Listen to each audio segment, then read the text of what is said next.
Pabor din ang buong miyembro ng Team Pinoy sa aksyon ni Pangulong Aquino sa tensyon sa Sabah.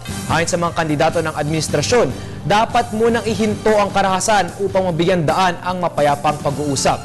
May report si Wala.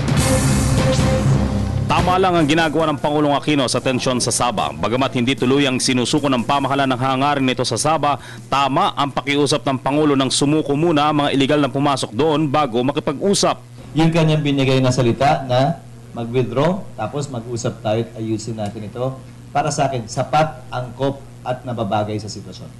Ayaw kong panghimasukan Manong Neil ng diretso at tahasan dahil hindi dapat haluan ng politika ang usaping ito. Besides, foreign policies within the sole domain of the Chief Executive, the President. Sabi ni Escudero, matapos lang ang gulo sa Sabah, maaaring makapag-set up ng isang opisina ng pamahalaan sa border ng Sabah para mapangalagaan ang mga undocumented o yaong mga Pilipinong walang pasaporte dahil naniniwala silang pag-aari ng Pilipinas ang Sabah.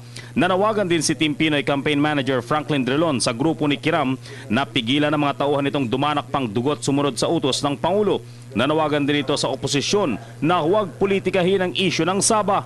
The President continues to look for ways by which we can peacefully end this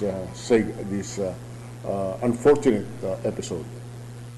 Panindigan ng pamahalaan ng foreign policy nito para maayos ang gusot sa Sabah. Sabi ni Senator Coco Pimentel, mahirap ang agarang solusyon, habang maximum tolerance naman ang nais ni dating Senador June Magsaysay. We're fully supportive of the President na binabalanse niya yung relationship, no,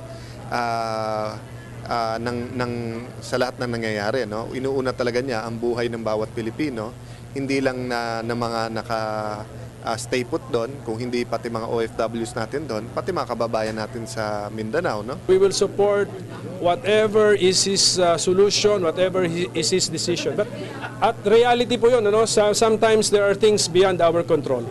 Alam mo, si Presidente, I can see his situation. It does not reflect on the leadership. Sinabi niya, binigyan na niya ang deadline maximum tolerance si Presidente. Ang gumawa naman yan, independent group, no? Para sa Telebisyon ng Bayan, George Bandola.